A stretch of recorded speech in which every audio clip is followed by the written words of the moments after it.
like talking to you too much, Coach. I had to do my drug test, my annual drug test. I really did. Sure you did. Hold on, I hope I'm standing here in a week. Did Will participate today? Yep, yeah, Will was, he didn't go through the whole practice, but this was the most he's practiced in the 3 days, and he's able to do some of the competitive drills today. So, again, I think, getting Will off the court is never easy. He wanted to go through everything, but I think our training staff is just being cautious, knowing that, we don't need to win any battles today. What's he actually dealing with?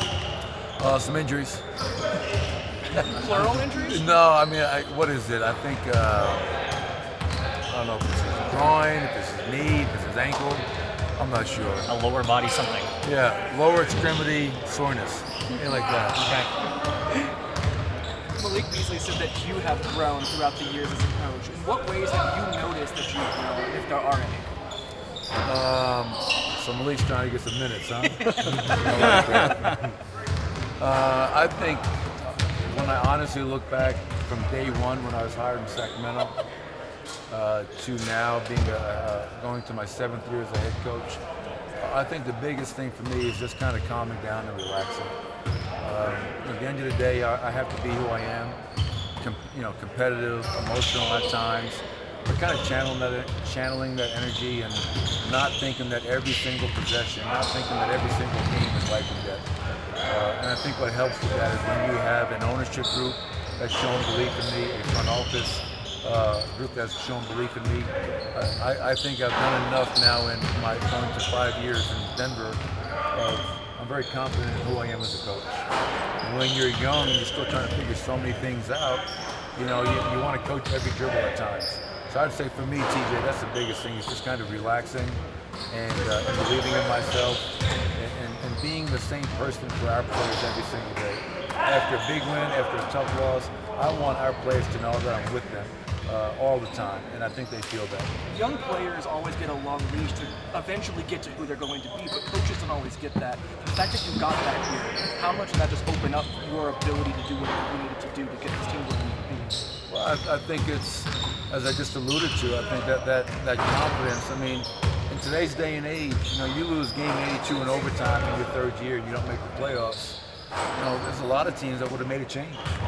And the fact that there was so much, love and support from above was really empowering and confidence building for me. So, now you understand, okay, we're thinking big picture. And the fact that Stan and Josh and Tim and AK, myself, we always communicate, collaborate, we challenge, but we're always aligned.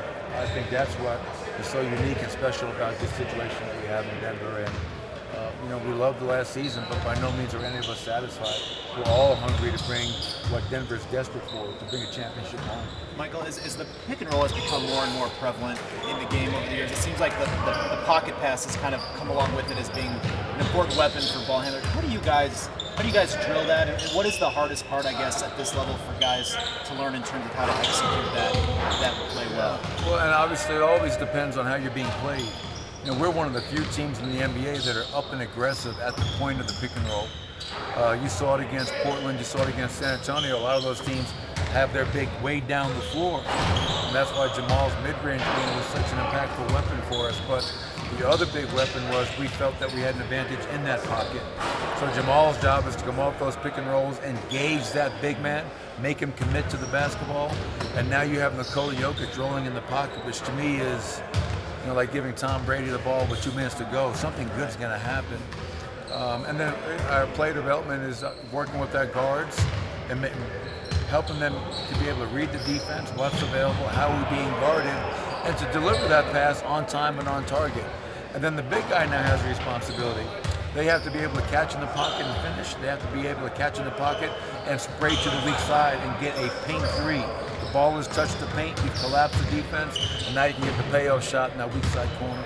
Monte was saying how physical Gary is, especially on the defensive end. How big of a difference have you seen from last year when he was battling those core injuries to this year, now that he's fully healthy and obviously playing physically?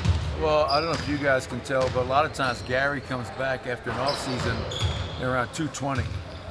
And when I say 220, not that he's out of shape, but he just puts on weight. He's in the weight room.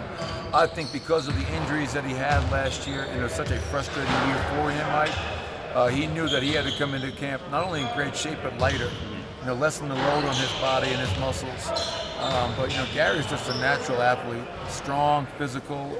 He hits guys. He drops that shoulder, and people are moving out of his way. So if Gary can play as close to 82 games as possible, that's going to be big for him. But more importantly, it's going to be really big for us. With the additions that you guys made over the summer, how strong can your second unit be this year?